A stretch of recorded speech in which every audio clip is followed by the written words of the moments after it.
clase del día de hoy. Como les comentaba ayer, nos queda por ver un requisito del negocio jurídico, que es la solemnidad, que lo vamos a revisar hoy día a la mañana, y luego en la tarde vamos a revisar un poco lo que dice relación con las modalidades y efectos del negocio jurídico. Ya ahí les voy a pedir una parte que la estudien ustedes porque me interesa más que podamos ingresar pronto a la materia relativa a las ineficacias, ya ineficacia y nulidades.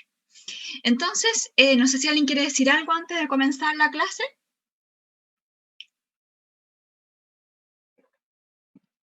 Ya, partamos entonces. Nosotros revisamos al principio de esta unidad que las solemnidades son un requisito de existencia, ¿cierto? Y dijimos también, bueno, hablamos al principio del curso que los negocios jurídicos se clasificaban según su forma de perfeccionamiento en negocios jurídicos consensuales, solemnes y reales, ¿ya? Dijimos que los negocios jurídicos consensuales son aquellos que se perfeccionan por el solo consentimiento de las partes. Los negocios jurídicos solemnes son aquellos a los cuales el legislador le exige algo más que el solo consentimiento de las partes para que se entiendan perfectos, y los reales son aquellos que se perfeccionan con la entrega de la cosa, ¿ya? Nosotros dijimos también que de acuerdo al principio de autonomía de la voluntad, lo normal es el consensualismo, es decir, si la ley no dice nada o las partes no dicen nada, el negocio jurídico va a ser siempre consensual.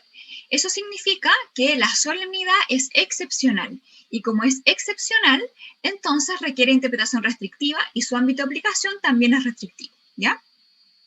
Son normas de excepción, entonces, las normas que establecen formalidades.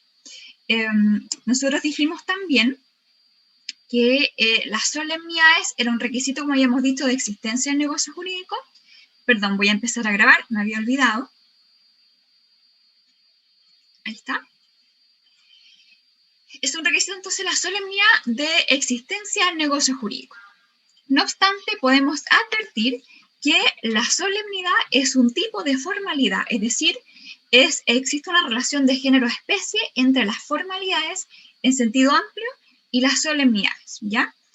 En ese sentido, las formalidades se clasifican, ojo, formalidades, no solemnidades, se clasifican según el objetivo que persiguen en formalidades probatorias, formalidades habilitantes, formalidades de publicidad y formalidades convencionales, ¿ya? Encontramos aquí también las formalidades ad solemnitatem. Las formalidades ad solemnitatem son las solemnidades, y estas que están en rojo son las únicas que son un requisito de existencia del negocio jurídico.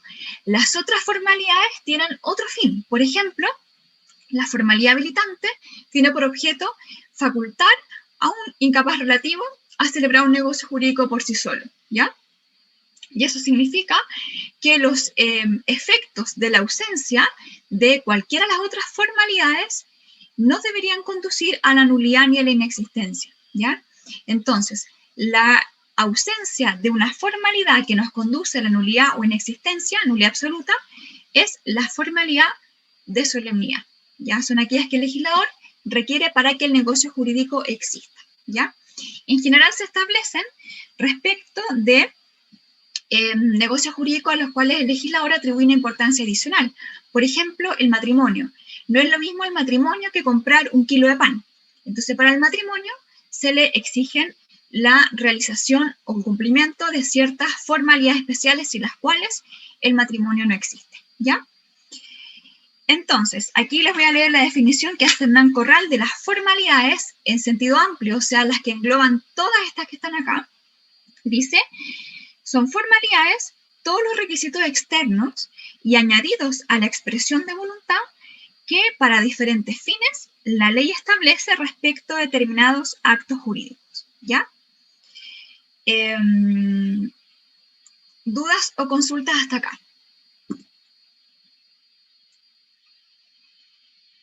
Dijimos entonces que no todas las formalidades son solemnidades, pero no obstante, por un efecto pedagógico, con fines pedagógicos, vamos a estudiar en esta ocasión esta lista de formalidades, ¿ya? Pero dejando presente que la única que es requisito de existencia del negocio jurídico es la formalidad de solemnidad, ¿ya? Entonces, vamos a estudiar primero las 4 primeras que están en negro y al final vamos a revisar las formalidades de solemnidad. Partamos entonces.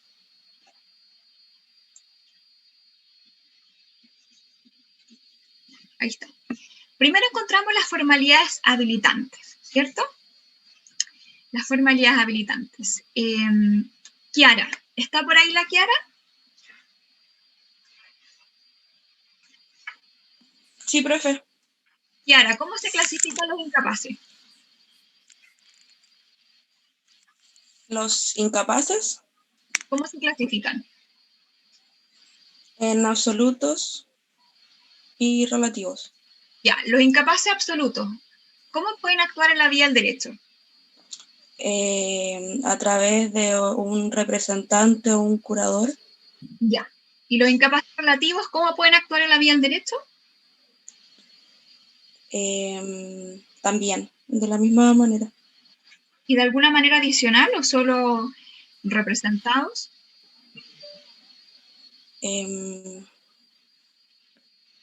No recuerdo. Porque si fueran, en el fondo, si el efecto es el mismo, ¿para qué vamos a distinguir entre incapaz absoluto y relativo? Es que en ciertos casos sí pueden actuar sin representante. ¿Cuándo? ¿Alguien me puede ayudar? Cuando son autorizados para actuar por sí solos. Exactamente. Entonces los incapaces absolutos actúan solo representados y los incapaces relativos actúan representados o autorizados. ¿Sí? Entonces, Sí. ¿qué hago? Las formalidades habilitantes respecto de qué incapaces procederán. De los incapaces relativos. De los incapaces relativos, exactamente. Entonces, las formalidades habilitantes, aquí les voy a leer también la definición de Hernán Corral, dice, se denominan formalidades habilitantes aquellas exigencias que establece la ley para la realización de actos que pueden tener efectos perjudiciales para personas incapaces o para patrimonios sujetos de protección especial. Es decir, las formalidades habilitantes, bueno, Vial del Río lo circunscribe a los incapaces, y en ese sentido, acá, si ustedes se fijan, en 1447 dice, los actos de los incapaces relativos pueden tener valor, aquí lo marqué en negrita, en ciertas circunstancias y bajo ciertos respectos. ¿Cuáles son esas circunstancias y respectos? Bueno, en parte cuando son autorizados, ya concurrió las formalidades habilitantes, o sea, el representante legal autorizó, por ejemplo, al menor adulto a comprar algo, ¿ya? Hernán Corral, aquí lo que hace es decir, ese es un caso de formalidad habilitante, ¿ya? Entonces, encuentra razón a don Víctor Vial y dice, las formalidades habilitantes proceden para autorizar a un incapaz relativo, y ese es un caso, pero agrega otro caso, que es en el caso de los patrimonios sujetos a una protección especial, ¿ya? Entonces aquí, por ejemplo, menciona el patrimonio de un no nacido. ¿Se acuerdan el año pasado? Perdón, el semestre pasado, ya me parece un poco lejano, cuando vimos los derechos patrimoniales de aquel individuo que está en el vientre materno, que aún no ha nacido, ¿cierto? Y hablamos de estos derechos condicionales. Dijimos que se le podía dejar una herencia al no nacido, ¿cierto? Obviamente sujeto al requisito de que después nazca y su nacimiento constituya un principio de existencia. Pero mientras no nace, entonces ahí encontramos también un patrimonio. Él cita, por ejemplo, estos casos, dice los derechos eventuales del que está por nacer, los bienes del ausente y la herencia yacente, ¿ya? Entonces en estos casos también hay formalidades habilitantes. Entonces, de nuevo, formalidades habilitantes proceden, desde luego, para autorizar a un incapaz relativo, que eso es lo que hasta ahora conocíamos, ¿cierto?, a autor a la vía del derecho autónomamente, pero también, agrega el profesor Corral, aquellos casos de los cuales existe un patrimonio sometido a algún tipo de protección, ¿ya? ¿Comentarios o dudas? Kiara, tú misma, tú nos contaste que las formalidades habilitantes suelen proceder respecto de los incapaces relativos, ¿cierto? Sí. Ya. Y para que el incapaz relativo actúe válidamente a la vía del derecho, puede actuar autorizado. cuando no existe esa autorización y el incapaz relativo actúa igual nomás? ¿Cuál es la sanción? La nulidad de sus actos. ¿Qué tipo de nulidad? Relativa. Relativa. Muy bien, entonces, por regla general, el efecto de la ausencia de una formalidad habilitante es la nulidad relativa del acto. ¿Ya? Hernán Corral agrega que es una nulidad judicial. Eso, bueno, vamos a ver después si es que aceptamos esto de la distinción entre nulidad judicial y de pleno derecho, pero sabemos que es una nulidad relativa. ¿Ya? Pero excepcionalmente, el efecto puede ser distinto. Por ejemplo, si es que el legislador ha dispuesto otro efecto distinto que la nulidad relativa, ¿ya? Entonces, aquí, por ejemplo, vamos a ver dos casos, el 260 y el 411. Paula, ¿estás ahí? Sí, profe. Paula, ¿nos puedes leer el 260, por favor? El 260. Ya, lo voy a buscar. Ya. Yo también lo encontré.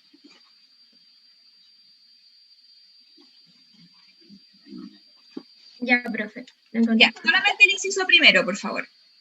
Ya, artículo 260. Los actos y contratos del hijo no autorizados por el padre o la madre que lo tenga bajo su patria potestad o por el curador adjunto, en su caso, le obligarán exclusivamente en su peculio profesional o industrial. Ya, gracias, Paula. El efecto acá de que nos da el 260 dice, si falta la formalidad habilitante, ¿el negocio jurídico es nulo?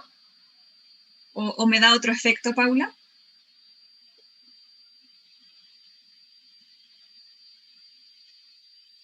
Creo que da otro efecto. Otro efecto. ¿Cuál es el efecto? No lo sanciona con la nulidad, sino que dice la consecuencia es esta. ¿Cuál será ese efecto?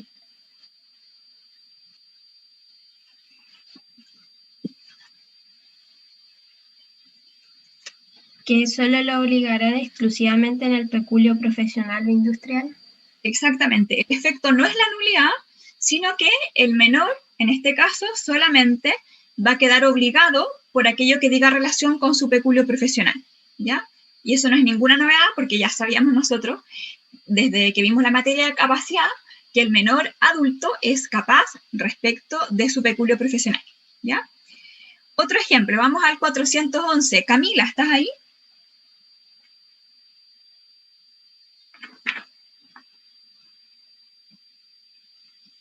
Camila.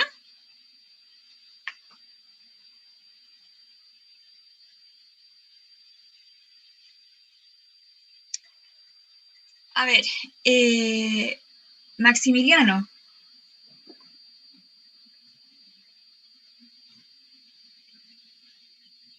Disculpe, profesora. ¿Nos puede leer, por favor, el 411? El tiro, tengo que buscarlo. Ya.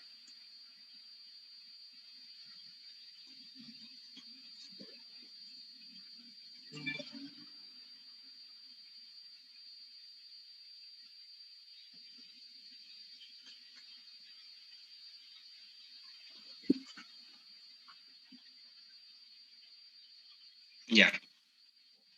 ¿Se escucha? Sí. Artículo 411. En todos los actos y contratos que ejecute o celebre el tutor o curador en representación del pupilo, deberá expresar esta circunstancia en la escritura del mismo acto o contrato.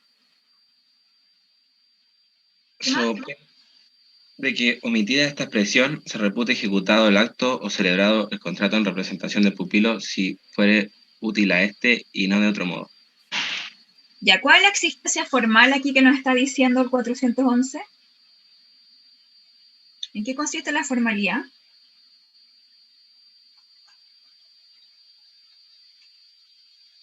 Que deberá expresar la circunstancia en la escritura del acto o contrato.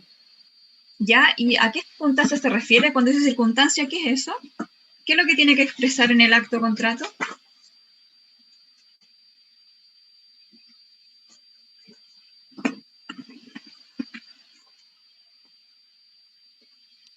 No sabría responderle, profesora. ¿Alguien le puede ayudar a Maximiliano? ¿Qué es lo que tiene que decir expresamente?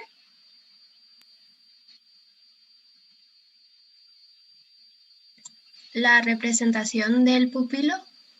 Claro, que está actuando no por sí, no el curador Juanito, sino que en representación del pupilo. Esa es la exigencia de formalidad, ¿ya? Maximiliano, y si no hace eso, ¿la sanción es la nulidad o es una sanción distinta?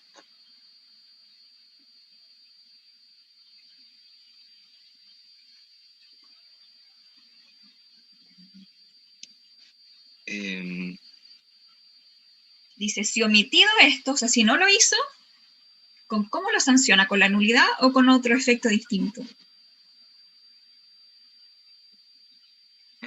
Según la ley dice se reputa ejecutado el acto, pero no sabría decirlo. Entonces, si se reputa ejecutado, ¿será la nulidad?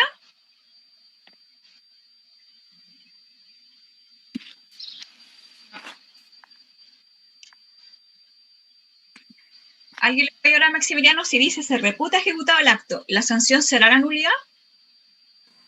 No. No, pues, ¿verdad? La sanción no es la nulidad, sino que es la inoponibilidad. Dice,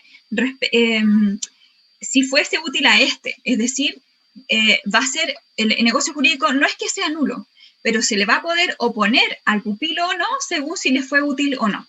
Ya vamos a revisar nosotros después, la próxima semana, la inoponibilidad. Bueno, en resumen, las formalidades habilitantes proceden en el fondo frente a, o para autorizar negocios jurídicos de incapaces relativos, o bien proceden también respecto de patrimonio sujeto a una protección especial. La sanción de la ausencia de esta formalidad es en general la nulidad relativa, pero en algunos casos el legislador expresamente dispuso un efecto distinto. ¿Ya? ¿Comentarios o dudas?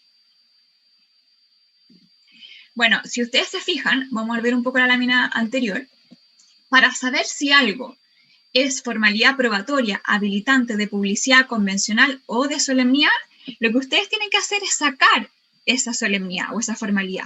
Si el efecto que se produce es que el negocio jurídico no existe, entonces va a ser una solemnidad. Si el efecto jurídico que se produce es que no va a ser probado en juicio, va a ser una formalidad de publicidad. Si el efecto que se produce, por ejemplo, es que no puede, por ejemplo, que es inoponible, bueno, va a ser una formalidad de publicidad. Entonces, eso significa que una misma exigencia puede ser a veces una formalidad probatoria, o a veces una formalidad de publicidad, o a veces una solemnidad.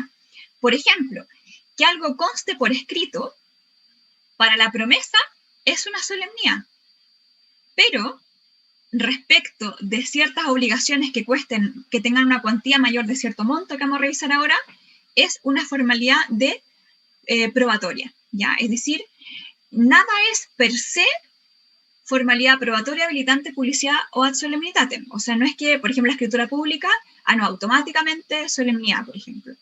O la escritura, automáticamente solemnidad. Nada es per se, la podemos clasificar en algunos tipos de estas formalidades, sino que lo que tenemos que preguntarnos es qué pasa si yo la omito, ¿ya? Y si yo la omito, si es que el negocio jurídico no existe o es nulo absolutamente, va a ser efectivamente una solemnidad. Pero si el efecto es distinto, podrá ser cualquiera de los que están acá. ¿Dudas? Sigamos. No entendí eso último. Mira, lo que yo les quiero comentar es que en el fondo el soporte físico, lo que nos está exigiendo el legislador, no significa que automáticamente la podamos enmarcar como probatoria, habilitante, publicidad o solemnidad, sino que lo que tenemos que ver es qué pasa cuando yo la omito en el negocio jurídico, ¿ya? Entonces, por ejemplo, la exigencia de que algo conste por escrito, en algunos casos va a ser solemnidad. Por ejemplo, la promesa sabemos que tiene que constar por escrito, y si no consta por escrito, la promesa no existe. Entonces, en ese caso, el que conste por escrito, o sea, la escrituración va a ser solemnidad. En cambio, en otros casos, que conste por escrito,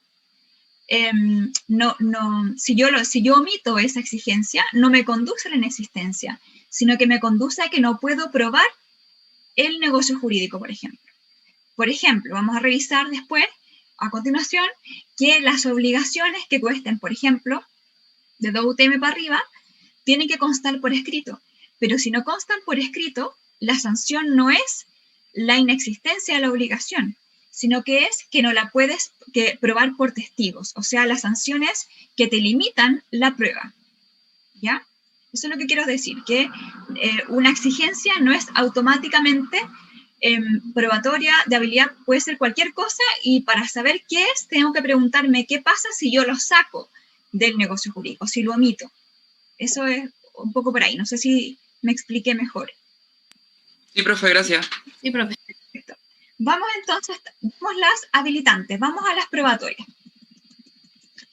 Las probatorias entonces, en este caso tienen por objeto otorgar certeza jurídica a ciertos negocios jurídicos. Le voy a leer aquí de nuevo la definición de Corral, que me parece que es muy clara. Dice, las formalidades probatorias son aquellas que se imponen para establecer de forma previa medios de prueba que puedan servir para evitar los litigios sobre la celebración o el contenido del acto jurídico.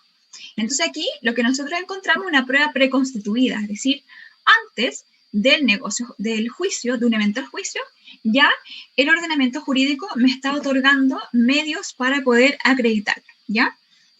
Entonces, la sanción acá no es la nulidad. El negocio jurídico sigue existiendo, pero la sanción es que me limitan la prueba de ese negocio jurídico u obligación. ¿Dudas hasta acá? Veamos un ejemplo. Por ejemplo, el artículo 14 de la ley 18.010 dice, en las operaciones de crédito de dinero, la estipulación de intereses o la que exonera de su pago debe constar por escrito. Sin esta circunstancia será ineficaz en juicio. ¿Ya? Veamos el clásico ejemplo que siempre se cita en el Código Civil, que es lo siguiente. A ver, un voluntario. Rodrigo Díaz, ¿estás ahí?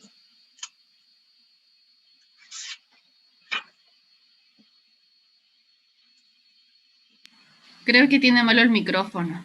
Tiene malo el micrófono, ya. Entonces, la Bárbara. Sí. Léenos, por favor, estas normas que están acá. Ya. Artículo 1708. No se ¿Ya? admitirá prueba de testigo respecto de una obligación que haya debido consignarse por escrito. Artículos 1709. Deberán constar por escrito los actos o contratos que contienen la entrega o promesa de una cosa que valga más de 2 unidades tributarias. No será admisible la prueba de testigos en cuanto adicione o altere de modo alguno lo que se exprese en el acto o contrato, ni sobre lo que se alegue haberse dicho antes, o al tiempo o después de su otorgamiento, aun cuando en algunas de estas adiciones o modificaciones se trate de una cosa cuyo valor no alcance a la referida suma. No se incluirán en esta suma los frutos, intereses u otros accesorios de la especie o cantidad debida. Ya, stop. Bárbara, ¿cuál es la exigencia formal en este caso? Que para No, contratos ¿ya? con valor más de 2 unidades tributarias debe constar por escrito. Ya, ¿cuál es la exigencia formal entonces? Que sea por escrito el contrato. Que sea por escrito, ¿ya? O sea, aquí da lo mismo si es por una servilleta, en una hoja de la impresora o escritura pública. Solo que esté por escrito, ¿ya?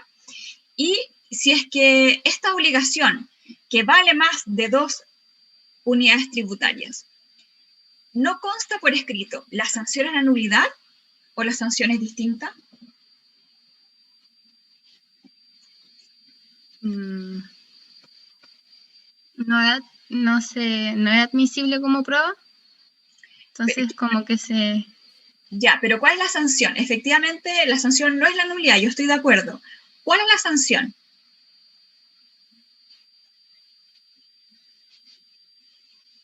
Y tiene que ver con la prueba, me está limitando la prueba.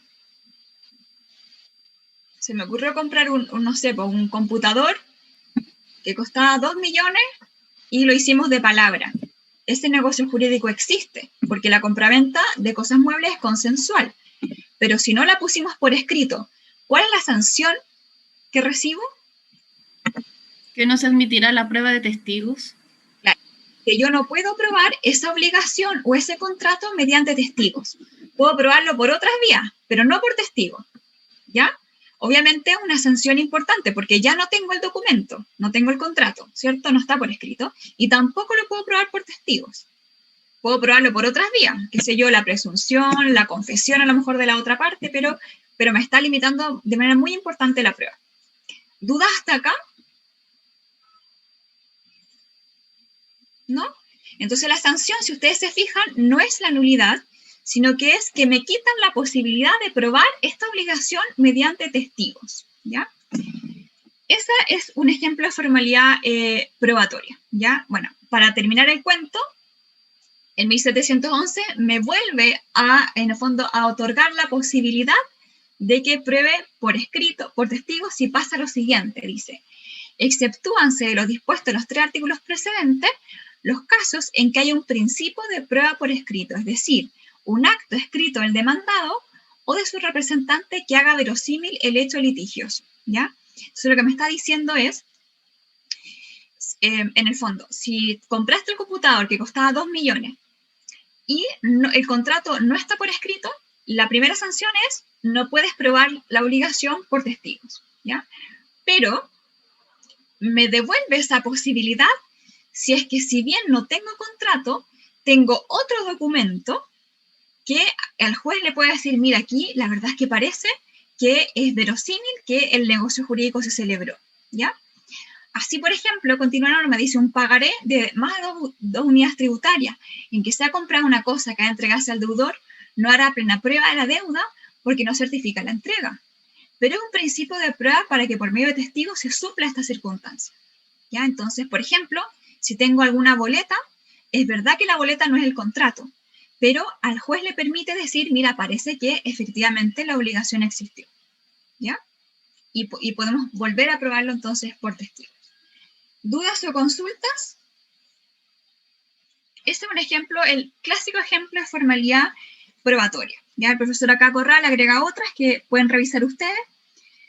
Artículo 20, ley 18.101, artículo 9 del Código del Trabajo, artículos 41 y 44 de la ley del tránsito. ¿Ya? Sigamos con la siguiente, formalidades de publicidad. En el caso de las formalidades de publicidad, lo que tiene por objeto en este caso no tampoco dice relación con la existencia de negocio jurídico, sino que simplemente dar a conocer la celebración de un negocio jurídico o bien una nulidad de ese mismo negocio jurídico, ¿ya? Aquí lo que queremos es que se informe a los terceros y por lo tanto el problema no está entre las partes, por lo tanto la sanción no es la nulidad, sino que la sanción normalmente va a ser la inoponibilidad, o sea, que a esos terceros a quienes no se le avisó no les produzca efectos el negocio jurídico de su nulidad. Aquí el profesor Corral dice, lo define como la formalidad de publicidad, dice, es aquella que busca dar noticia o hacer público un determinado acto jurídico que puede ser relevante para intereses de terceros, ¿ya? Y acá el profesor Hernán Corral, al igual que Vial del Río, los dos distinguen entre la publicidad, las formalidades de publicidad de simple noticia y las formalidades de publicidad sustancial. En el caso de las formalidades de publicidad sustancial, tienen por objeto informar a ciertos terceros determinados, no así como al mundo, sino que a ciertos terceros interesados, ¿ya? Por ejemplo, cuando se cede un derecho, artículo 1902. En cambio, las formalidades de publicidad de simple noticia, acá no tiene por objeto informar a ciertos terceros determinados interesados, sino que, en general, otorgarle publicidad para todo aquel que pueda verse afectado por este negocio jurídico, ¿ya? Entonces, aquí, los profesores aquí están contestes en decir la sanción es distinta, dicen si es que es si falta una formalidad de publicidad sustancial, la sanción es que el negocio jurídico sigue existiendo, pero a ese tercero a quien no se le avisó, no le va a afectar el negocio jurídico, ¿ya? Por ejemplo, en 1902, que eso lo voy a leer yo, dice, la cesión, o sea, la cesión de un derecho personal, no produce efecto contra el deudor ni contra terceros mientras no haya sido notificada por el cesionario al deudor o aceptada por éste. Ahí tenemos, ¿verdad?, que hay que notificar a una persona en particular, no así como al mundo, como por ejemplo pueden ser los registros de interdicciones, ¿ya?, sino que a el deudor. Y en el caso de las formalidades de simple noticia, acá puede ser la inoponibilidad, pero también puede ser eventualmente una indemnización de perjuicio, ¿ya?, si se cumplen efectivamente los requisitos de la responsabilidad civil. Comentarios, dudas. Encontramos luego las formalidades convencionales, que son aquellas que las partes establecen. Ya, a lo mejor un negocio jurídico es consensual, pero las partes se les ocurren por su propia iniciativa decir, nos importa un poco más este negocio jurídico y vamos a, por ejemplo, exigir la incorporación o la realización de una determinada formalidad. ¿Cuál es la sanción en este caso? Bueno, por supuesto, la sanción que determinan las partes. La sanción que puede ser la ineficacia o puede ser otro tipo de sanción, ¿ya? Aquí lo que dice Hernán Corrales, la nulidad parecerá ser que no puede ser porque la nulidad tiene que estar establecida por ley, no por las partes, ¿ya? Pero perfectamente podría ser la pérdida de los efectos del negocio jurídico.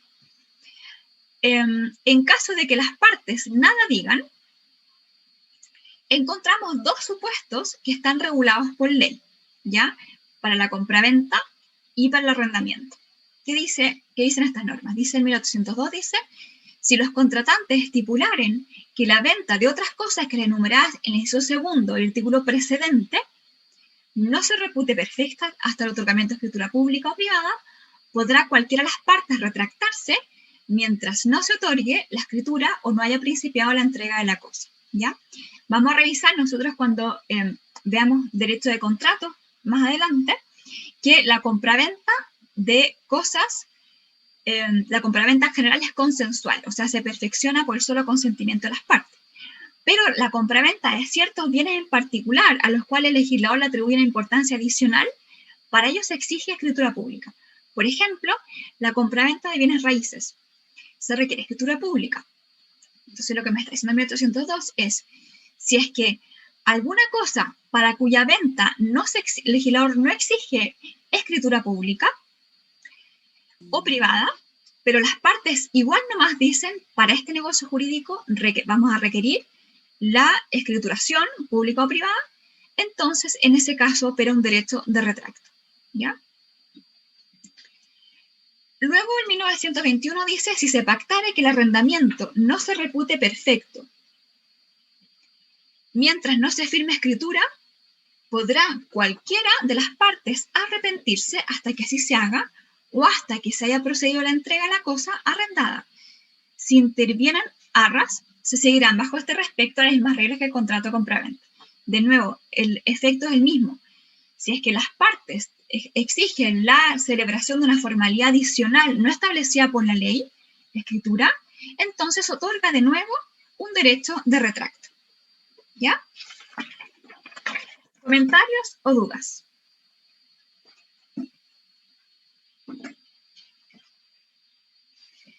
Finalmente, hemos llegado a las formalidades que sí son un requisito de existencia del negocio jurídico, que son las solemnidades, ¿ya? Las solemnidades.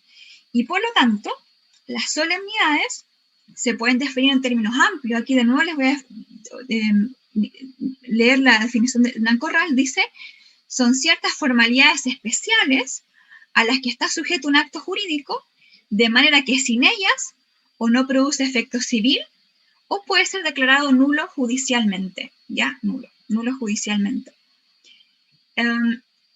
Y en ese sentido, este es el requisito de existencia del negocio jurídico. Ya nosotros en su momento, cuando hacíamos la lista de requisitos de existencia y de validez, a la solemnidad la poníamos entre paréntesis, ¿cierto? Porque, de acuerdo a algunos, no es realmente un requisito de existencia porque nos conduce a la nulidad absoluta. Entonces, el negocio jurídico puede seguir existiendo de acuerdo a algunos autores, no están, por supuesto, todos de acuerdo, solo que es susceptible de ser declarado nulo, ¿ya? Pero se estudia, o sea, tradicionalmente se lo ha considerado como un requisito de existencia en negocio jurídico. Como habíamos dicho, las solemnidades son excepcionales, lo normal es el consensualismo y por lo tanto se requiere interpretación restrictiva, ¿ya? No hay más que las establecidas por el legislador, salvo las convencionales, por supuesto, ¿ya? Y las normas que las establecen deben interpretarse de manera restrictiva. Son normas de excepción. Aquí encontramos algunos ejemplos.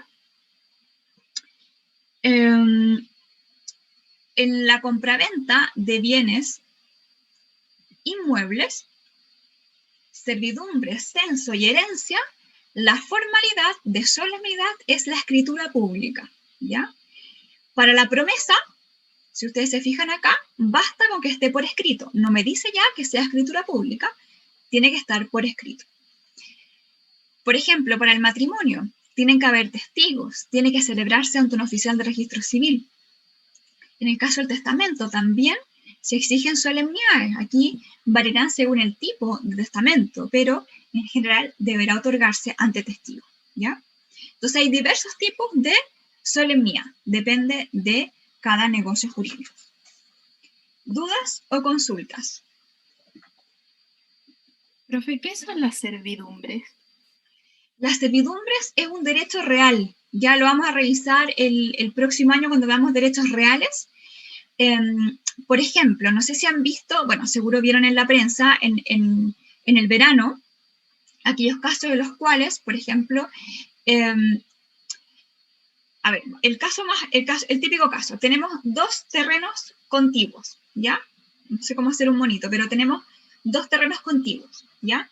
Y el terreno de adelante, este que está acá, tiene acceso al camino. El camino pasa por acá.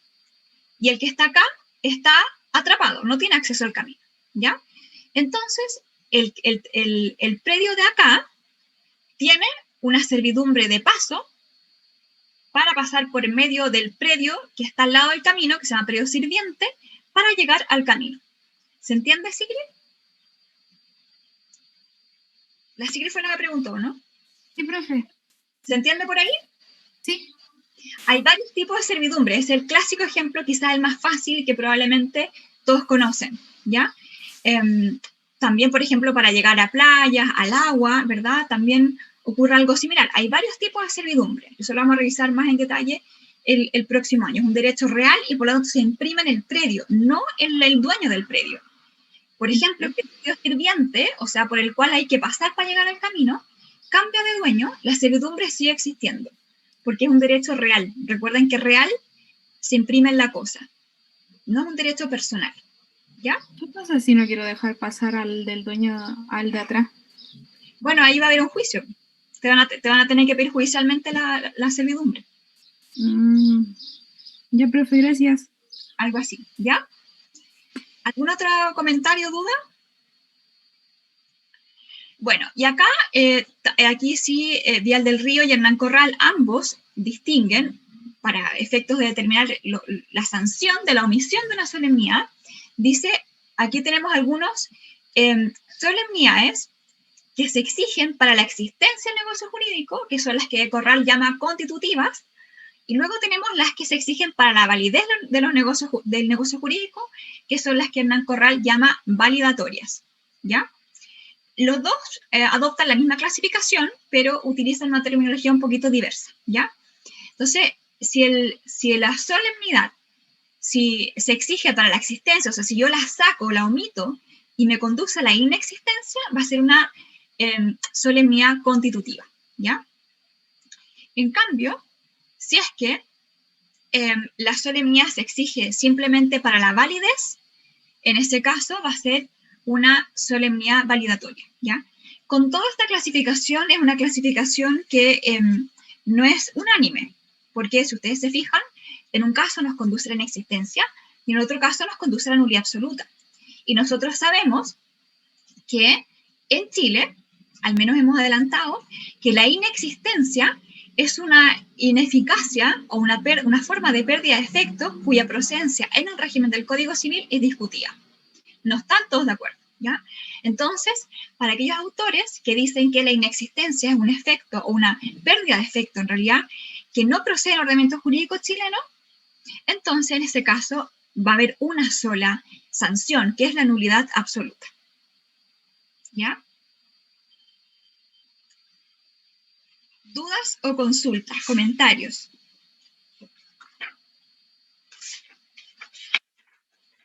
Hemos terminado entonces los requisitos del negocio. Ah, perdón, algo muy breve. Una alusión a los negocios jurídicos electrónicos. Aquí, por ejemplo, si nosotros habíamos visto estas exigencias de formalidades para la celebración de negocios jurídicos, para la prueba, para la publicidad, etc., bueno, se incorpora al tráfico jurídico la situación de los negocios jurídicos electrónicos. Y acá, fundamentalmente, encontramos dos leyes. Hay más, pero estas son dos bastante importantes, que es la ley 19.799 sobre firma electrónica, en que se establece un principio de equivalencia por la cual esta firma electrónica o el medio electrónico vale como si estuviera por escrito. Por lo tanto, por ejemplo, podría servir para la prueba de estos negocios jurídicos que contengan obligaciones de más de 2 UTM, con algunas excepciones. Entonces, se exceptúa la equivalencia, se los voy a leer textual, los actos en que la ley exige una solemnidad no susceptible de cumplirse mediante documento electrónico, los actos en que la ley requiere la concurrencia personal de alguna de las partes y los actos relativos al derecho de familia, ¿ya? Y asimismo se distingue también entre la firma electrónica simple, que no requiere de una autentificación determinada que establece la ley, y la firma electrónica avanzada, en que sí se requiere, ¿ya? No sé si han visto que hay algunas empresas que otorgan este servicio de firma electrónica avanzada, no sé si lo han visto, en que tú pagas una cierta suma y te otorgan una especie, entre comillas, de timbre en que aparece tu nombre y eso sirve de firma electrónica avanzada. Y asimismo, la Ley de Protección al Consumidor establece en su artículo 12A lo siguiente, dice: en los contratos celebrados por medios electrónicos y aquellos en que aceptar una oferta realizada a través de catálogos, avisos o cualquier otra forma de comunicación a distancia, el consentimiento no se entenderá formado si el consumidor no ha tenido previamente un acceso claro, comprensible e inequívoco de las condiciones generales del mismo y la posibilidad de almacenarlos o imprimirlos. La sola visita al sitio internet en el cual se ofrece el acceso a determinados servicios no impone al consumidor la obligación alguna, a menos que haya aceptado en forma inequívoca las condiciones ofrecidas por el proveedor. Una vez perfeccionado el contrato, el proveedor está obligado a enviar confirmación escrita del mismo. Esta podrá ser enviada por vía electrónica o por cualquier medio de comunicación que garantice el debido y oportuno conocimiento del consumidor, el que se le indicará previamente. Dicha confirmación deberá contener copia íntegra, clara y legible del contrato, ¿ya? Podemos discutir, por supuesto, la naturaleza jurídica de estas exigencias. Esto, enviar la confirmación escrita, enviar la copia íntegra del contrato. Podemos discutir si es una solemnidad, si es una formalidad de otro tipo, podemos discutirlo.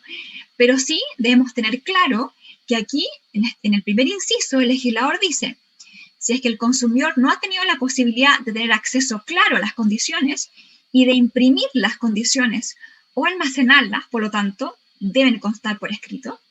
Si hay que imprimirlas porque deben constar por escrito, el consentimiento no se entiende formado, ¿ya? O sea, no hay negocio jurídico. Comentarios, dudas, observaciones.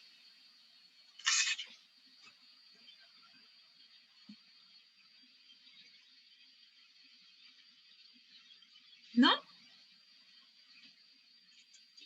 Bueno, hemos terminado ahora sí los requisitos del negocio jurídico. Ya vimos los de existencia, vimos los de validez, y por lo tanto, hoy en la tarde vamos a revisar modalidades y efectos del negocio jurídico, ¿ya? Así que quedamos hasta acá y nos volvemos a encontrar a las 2:20.